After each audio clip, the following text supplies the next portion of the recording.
これまではサイバー攻撃を防御する立場から対応を考えてきましたが、次は攻撃者はどうやって攻撃するのか、攻撃者の視点から物事を見てみるという試みになります。ワンコンサルトのトビアス・エレンベルガー様、ゲオルク・ヴェックベルク様より、今日のサイバー攻撃と効果的なインシデント対応についてご説明いただきます。プレゼンテーションは英語になりますが、スライドや動画は日本語でご覧いただきます。もし内容についてご質問がありましたら、チャットボックスにご記入ください。それでは、エレンベルガー様、ヴェックベルク様、よろしくお願いいたします。Thank you very much and good afternoon. Quickly to the technical stuff, can I get the presenter mode so I can switch the slides and then we can start having some fun with security. Thank you very much.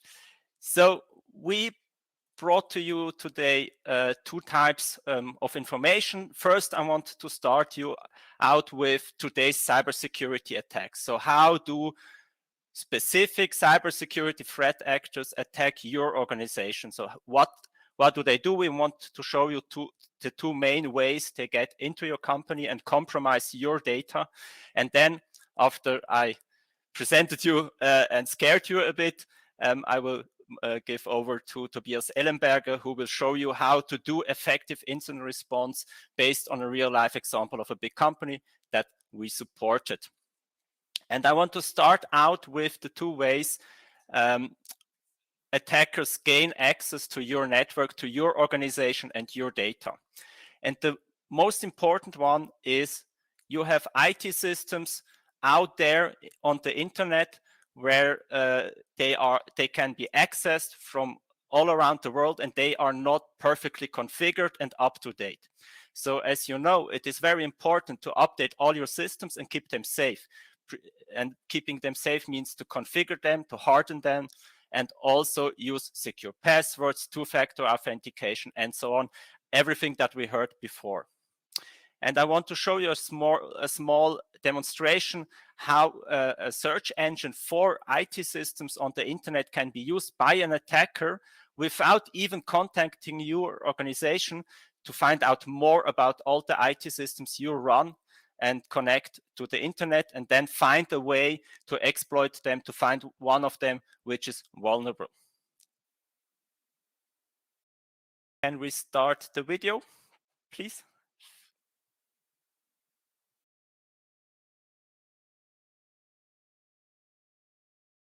Great, thank you very much. So I will show you in this demo, basically, I think this one is the wrong one. It's not the showdown one.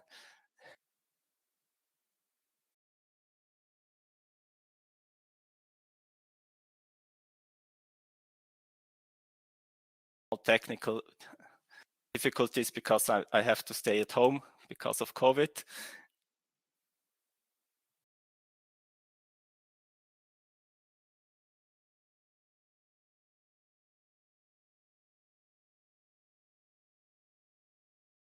We will get there.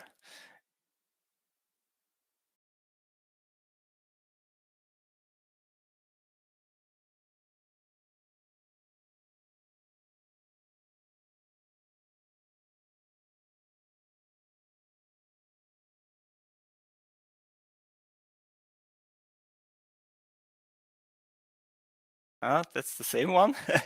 Should I screen share otherwise?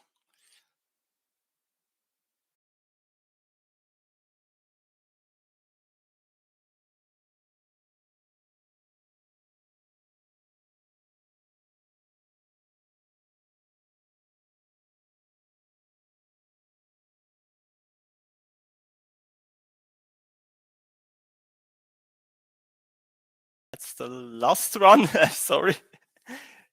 It should be the third one then. I brought way too many demos with me, so you can look forward to the other two that we just started to see.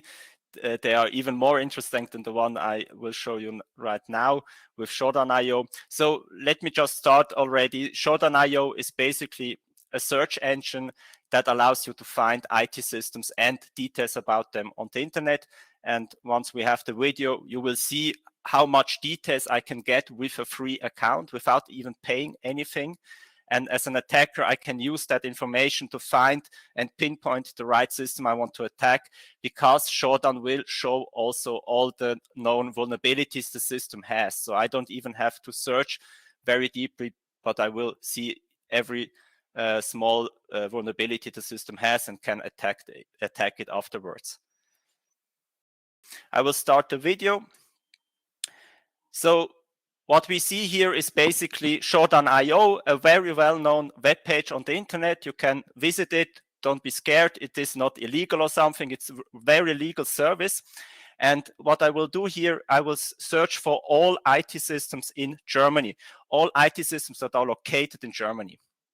And as you see, we have over 24 million IT systems, and we get a lot of technical details, and all these small information pieces are very valuable for me as an attacker, because every single information can point me to something that I can attack, something that is not up to date, something that is not protected enough. And here we see the details of one specific system, and the interesting part starts now.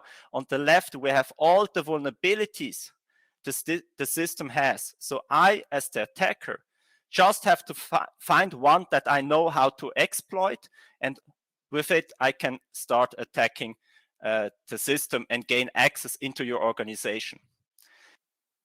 And as you may know, we have a lot of IT systems connected to the internet, and a lot of them are not well protected.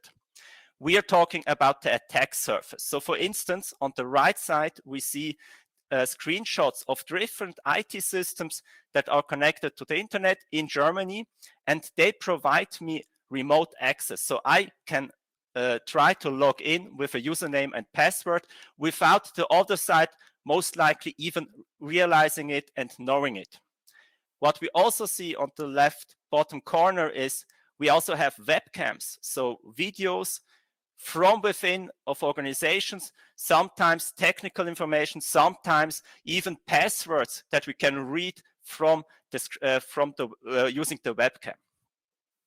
And the fact is, everything that you connect to the internet, anyone around the globe can contact, interact with, and try to attack it. And that's really important to understand. So if you have a computer somewhere in Japan, it doesn't stop me from Switzerland or from Russia or from the US or any point around the world to connect to that system and try to attack it. So the whole world starts to be a threat to your IT systems. And each system that you connect in addition to the internet, especially if you do not think about cybersecurity, about securing your system, it increases your attack surface.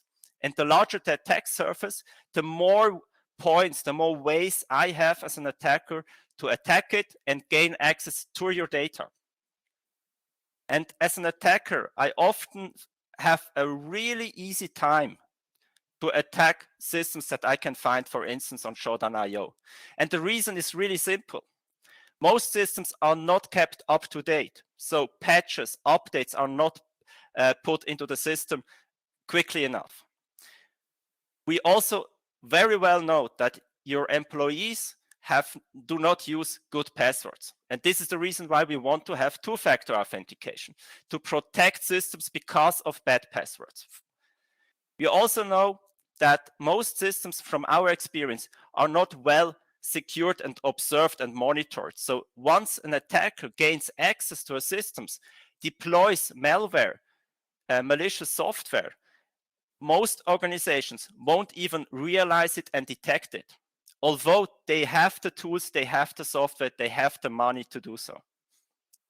And the really important question is, you have to ask yourself, if someone finds a vulnerability in one of our many systems and gains access to it, do we even realize it? Do we find it? Or do we just see after the fact, once everything is encrypted by ransomware, that something went wrong?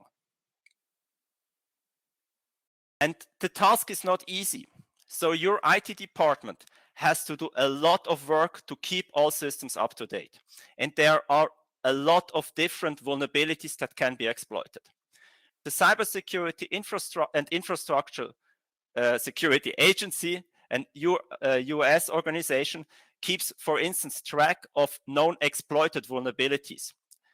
Nowadays, there are about 350 items in that list, and each item is one vulnerability that is being exploited by cyber criminals every day to gain access to a network, to deploy ransomware, and to steal data.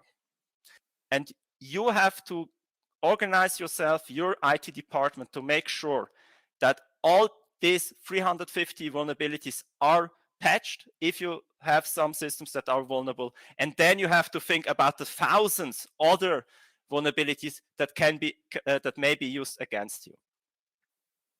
So this is one way attackers gain access into your organization, by exploiting not up-to-date systems that are not kept secure and which are not configured to be secure.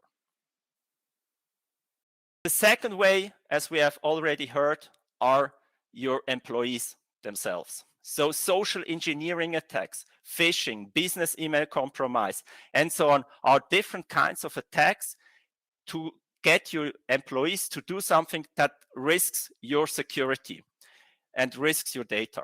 And I want to show you in a short demo how an attacker performs such a phishing attack.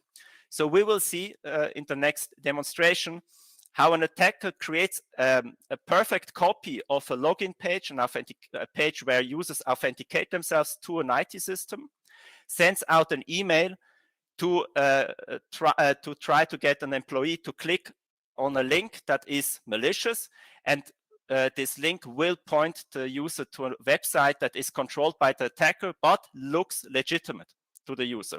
And because it looks legitimate, some percent of your employees will put in their username and password, and once they do that, the attacker has access to these user accounts. So let's see how this works.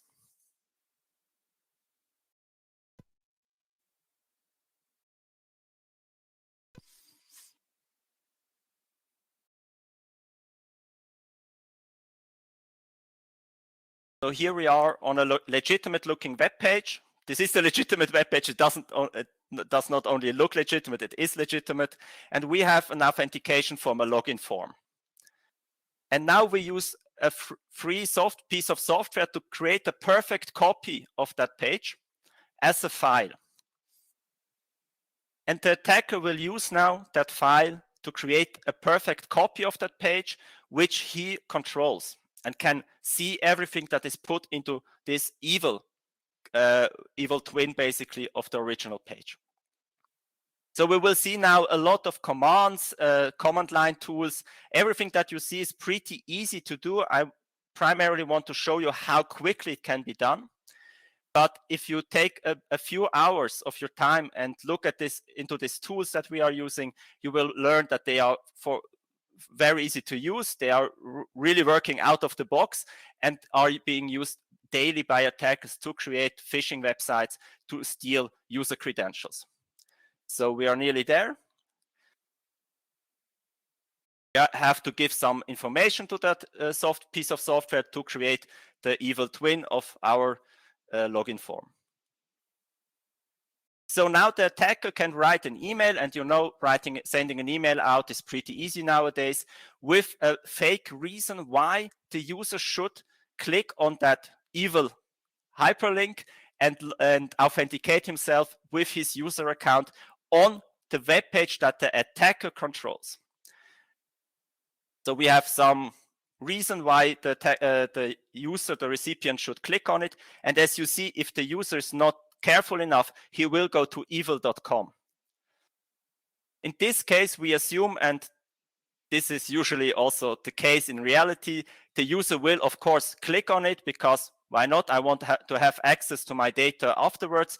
Will go to evil.com without realizing it, put in his credentials, and once he has done that and sends out the form, the attacker has access to that user account. So we will see that in a short while.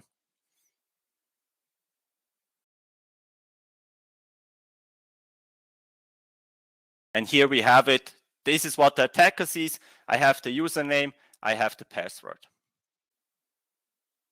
And this is now a very simple, very quick version of the attack. And you see, if your employees are not trained enough, are not aware that there are evil people around the world doing such attacks, they will click on that link in the email, and the person will put in their username and password. And once they have done that, the attacker has free access to all resources, all IT services that he can access from the internet using these credentials.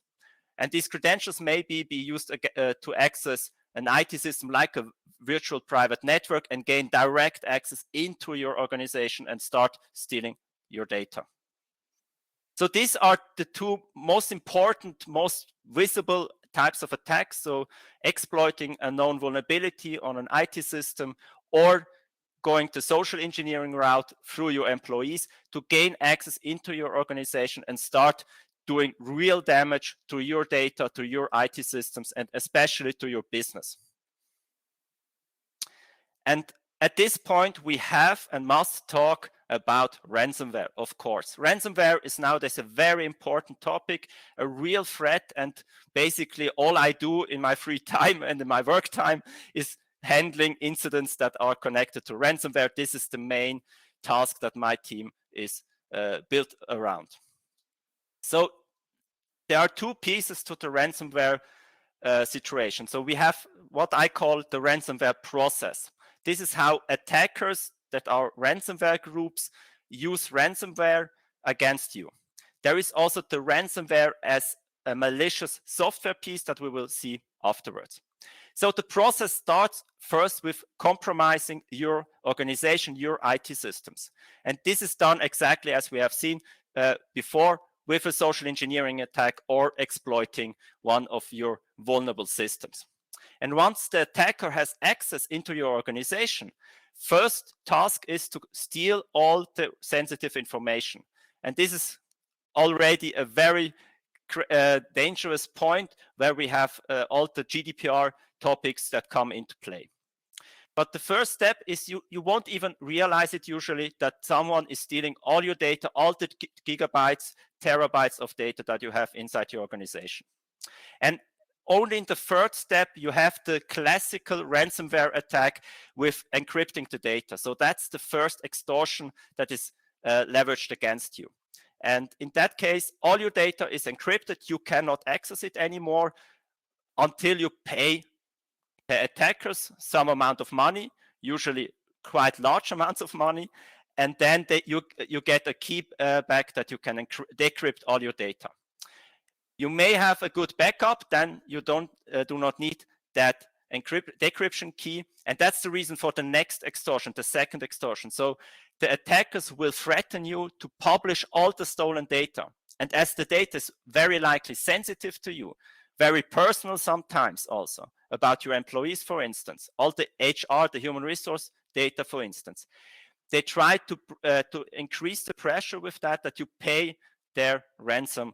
And even if you have a good backup, even if the encrypted data is not a problem for you. And now we have different optional activities that attackers do. Sometimes they do it, sometimes not. It really depends on the specific attacker. So it is very common that they will publicly name you and shame you. So they have darknet sites, they have Twitter accounts, and they will publish that they have successfully stolen your data. And this generates additional pressure from the public against your organization. We also have the potential threat of distributed denial of service. So especially if you have an online shop, you have something that you have on the internet with which you earn a lot of money, they will start to threaten you that they will attack this system and bring it down, so doing a denial of service. And this is usually the third extortion in a classical ransomware attack. Something that we see more and more is that based on the stolen data, the attackers start to collect customer information, user information, and employee information and contact them. So they will go to your customers and tell them, hey, we have successfully compromised your this organization, and you should tell them that they should pay us. So this increases the pressure a lot on your side, and you have to be prepared that something like this happens, especially if you already know you have a ransomware attack against you. So you have to really think about, how do we go to the public? How do we tell the public that we were attacked beforehand, before everything starts? And then we have the last two are usually after you paid or didn't pay. After some weeks or months, the attackers start to perform social engineering attacks like business email compromise, like phishing against your customers, against your employees, based on the stolen data. And independent if you paid or didn't pay the ransom, they will potentially publish your data. So even if you pay the whole the full sum of money, it is very likely that they may still publish all the data. And again, you have to be prepared for that situation. So in this case, we will, in this demonstration, we will shortly see how such a ransomware attack may work. We have an initial situation where we look at the computer that is owned by some user with 2 pictures and some documents. And as you see, we can open the pictures, we can look at them without any trouble. So everything is fine, nothing is happening right now that is evil or malicious. The user can do his work as usual. And now we will see what the target sees with his email. So the attacker sent an email with an attachment. We already heard that attachment can be evil, even if they look benign, like a Word document. Of course, we receive Word documents every day. And this is a non-disclosure agreement in German from a Swiss canton. And what the user doesn't know, inside this legitimate-looking document is a ransomware in it. And as you have seen, the user does the usual, what every user does. I want to edit the document. I click away all the warnings. I don't read them because they are not really stopping me to click them away. And what the user doesn't know right now, while he is changing the document in the background, all the data is being encrypted.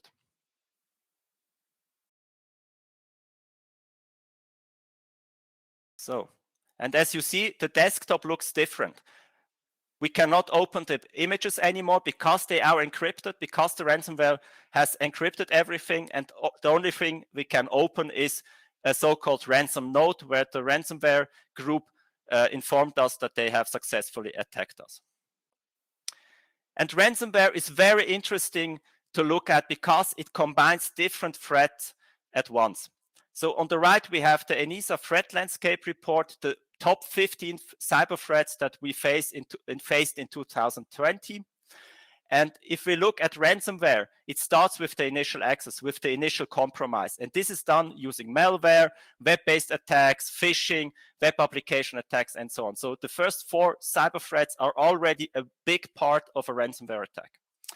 Once the attackers gain access to your organization, they start to steal your data, data breach. They start to encrypt your data, classical ransomware. And this may then lead to, as I've told you, spam, identity theft, cyber espionage, and so on. So we have additional cyber threats which all belong into the category of a ransomware attack. And finally, as I've also told you, denial of service is a big part of it. Now, ransomware is really the main threat right now, and because it is very destructive. And this can be seen in some statistics. So for instance, in 2021, over 23% of all attacks, all cyber attacks were ransomware, and this is increasing rapidly. The cyber criminals made at least $123 million in profits, if not even much, much more. We have over 21 terabytes of stolen data. And the interesting part is 31% of all ransomware attacks happen in Europe and 25% in Asia. So your organization is very likely really, really under attack every day, every hour, every minute, non-stop. And the attackers are just waiting for the right point in time to find an entry and deploy the ransomware.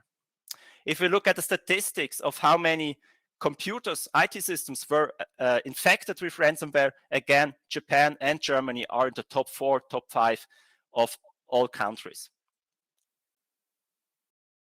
And the situation isn't getting really better or even good. So we have right now way over 50 ransomware groups which have a public website in the darknet where they publish all their victims and the data if the victims didn't pay. So anyone with access to the internet can find this data and download it and look at it. Really bad and very bad, especially if you have really sensitive data, if you do not want that your internal information is public. And the whole business around ransomware is really evolving into an ecosystem that is very professional. And especially also we have a high percentage of division of labor, which is already increasing. So we have, for instance, ransomware as a service, very similar to software as a service, for instance, Microsoft 365. All these as a service services, as you know, are very nice to use, very easy to use. And exactly this is also true for ransomware as a service, which I can just basically click me together and ransomware and start deploying it and start attacking employees and organizations. We have different forms of affiliate programs around ransomware. We have malware kits where I again can pay a few dollars and get a wizard to create a ransomware by just clicking next. And we have the very interesting situation with access brokers and access markets. So there are professional hackers which only gain access into your organization. They do nothing with that access. They only sell it to others. And the others may be a ransomware group, for instance, that starts attacking your organization with a ransomware. And what happens once you have a ransomware in your organization will Tobias Ellenberger go into the details and explain it based on a concrete example. Good evening, ladies and gentlemen. Thank you very much, Gregor, for handing over to me. So I like to show you what you can do that the damage after a cyber attack is not that big enough. And we will go through a real life example of a big European company that has subsidiaries in about 13 countries in Europe. And we will go through the attack in a timeline. And after that, we will learn what they learned, the company learned from that, and what Oneconsult are the 5 most important points from over 200 cases we handled with ransomware.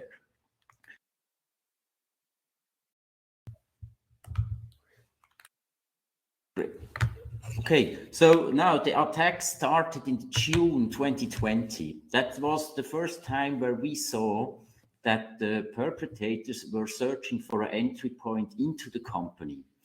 Searching for an entry point means by they using public available information with some tools, for example, with Shodan that Gregor mentioned before, to see if there is an easy way to get into the company. There are 2 ways how they get it. Normally, they use phishing emails, or then they use systems that are not patched. So there are vulnerabilities and they can go into the company's system. So in this case, the attackers attempt to gain access to a third-party company. So they didn't attack directly the target. So they found a related company that had systems that were not up to date, and they get in with a phishing attack. So after that, they did nothing for 2 months, and in August 2020, they created backdoors on several systems. A backdoor is like an entry point into the company's computer systems, so they were able to access the systems at any time from anywhere. And that's something that we see often by these attack groups. So they are all over the globe and they use people all over the globe. So it's very important for them that they can access the systems at any time. And after that, in September till December 2020, they did what we call lateral movement. So they take over an administrator account. They were waiting until an administrator was logged into the system, and then they put the backdoors back to the target company. In January to February 2021, then they started the communication. So what they were doing, they were downloading from their servers, from the attacker servers, all the tools they need. It's like a toolbox. What they have is screwdrivers, hammer, etc., but in software. And then they were installing that. What they did at the same point is they theft all the data that the company have. That's what Gregor explained before. So before they started encrypting the systems, they theft everything they found. In March 2021, the encryption started in the target organization. And that's also the same month where the company itself detected that there was something not working. By means the systems were not starting. But very important, the people that were alarmed through the system, they didn't realize that this is a ransomware attack. So on Friday evening, they were not starting the reaction to the attack. So they thought, okay, we can solve this problem on Monday. The effect of that was that on Monday, every system and every server of the company was encrypted and nothing was working. What followed?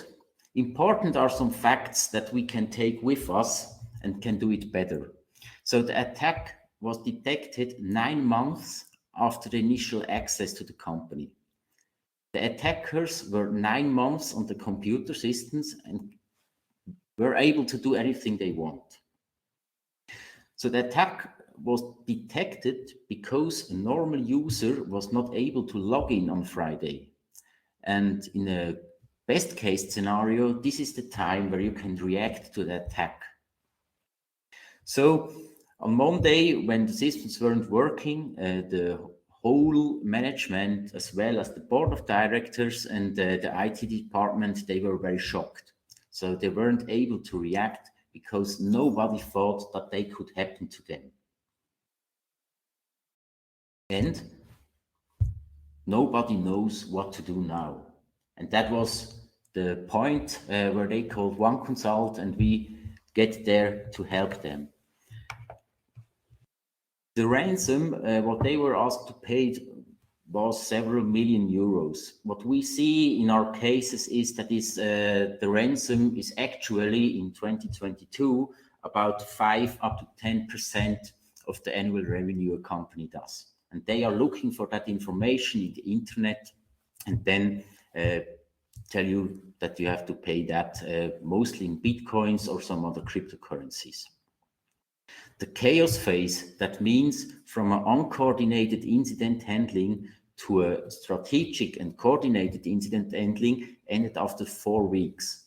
So 4 weeks long, 24/7, the people were working.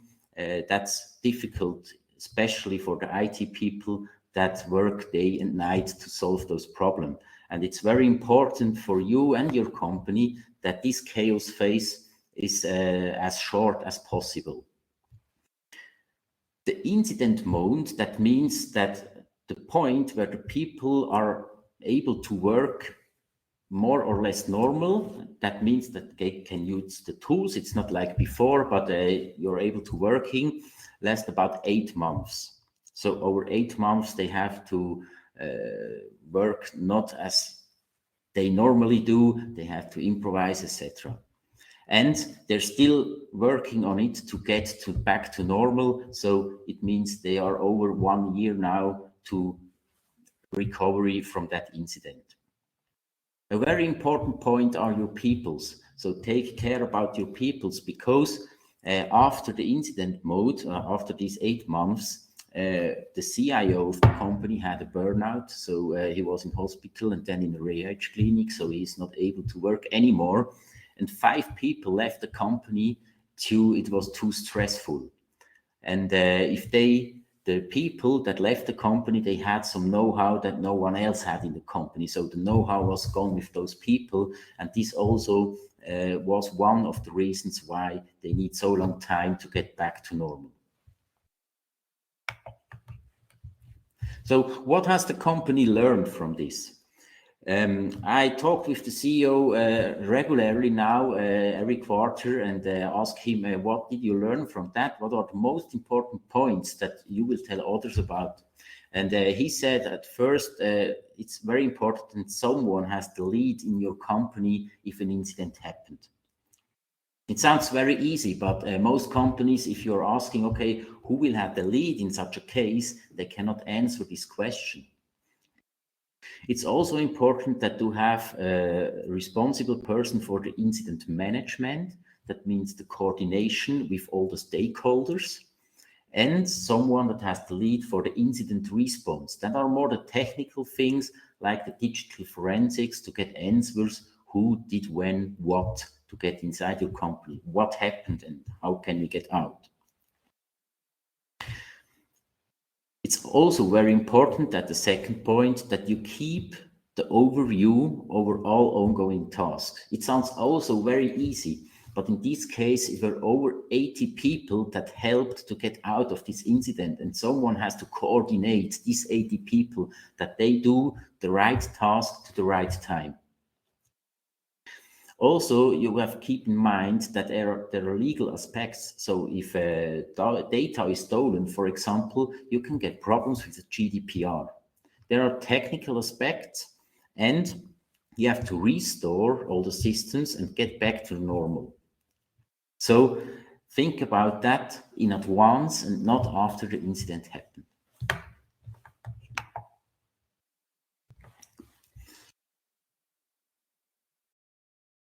Also, in the communication with the stakeholder, it's very important that you inform the board of directors, because when it has, for example, a big financial impact and you are a stock company, then you have to inform the public about what happened. And also, because the data is more or less public available in the darknet, the media is getting the point and will write about you if they detect that your company was hacked.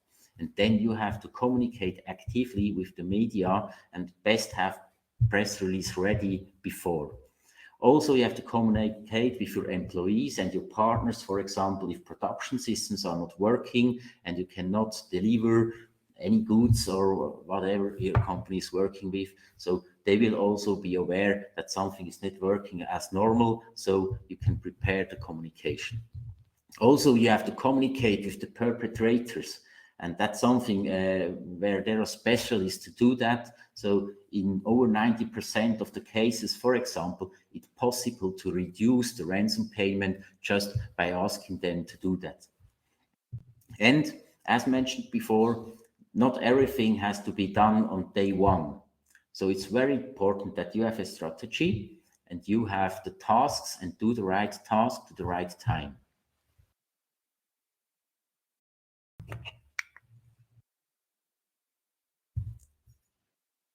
Preparation is key. So if you have a successful preparation, you can handle the incident a lot better than if you're not prepared. And you can prepare by having an incident response plan. A good incident response plan has 6 phases. That means you are prepared, the organization, the people are aware, and also the technique is ready to restore, for example, all the system at first time.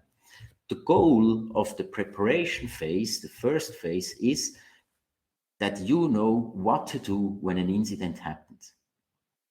Second point is then to identify what happened. So most of the attackers group are known or well known, and they will target more than one company. And so we can learn from the others how they behave there, what they did. Did they steal data, for example? Do they release your data and help you to encrypt if you pay the ransom or not? And these are things that you can identify if you know what happened, and then the goal, understand what happened to you. And then you have to do containment. So you can reduce the damage to your organization. You can put all the systems that are affected into quarantine so that they cannot communicate with other systems and do even more damage inside your company. Then it's time to clean up everything. So in the eradication phase, you take those infected systems. Best is if you do that with an expert that helps you to clean out every file that was put on your systems by the attackers. Then it's time to restore and get your company back to normal, how it was before the incident. And at the end, that's very important that you do a lessons learned, by meaning what can we learn from this incident for the next incident, because it's pretty sure that will not happen only once, so that it will happen twice or three times during the next 5 or 10 years. So what are the learnings of Oneconsult of all those incidents we handled? So if we do a statistic over the cases that we were handling the last 2 or 3 years, if you have a good preparation, the damage can be reduced by over 80%. So it's a good point if you prepare yourself for that cases. It's also very important that you train your people that they are able to detect, for example, a phishing attack, or that they know that it's very important how they behave with their notebooks, with their smartphones, or the IT department, that they know that it's very important to have short time to update their systems. If an incident is happening, it's very important that you keep calm. So only cool heads can do good decisions. So it is a very special situation for you and your company, but it's also important that you sit down, relax first, think about what you like to do, what you have to do, and act after thinking. 4th point, communication is key. So to recover from an incident, that's a team discipline with internal and external resources. And everywhere where several people are working together, it's very important that the communication is working. So that's something you can prepare for. You can train such incident to get use of it, how to handle. And 5th point, focus on the strategy that you planned to do. So you have maybe to adopt the strategy if you have new knowledge about what happened, but it's very important that you have a clear strategy and your people know what to do at which time.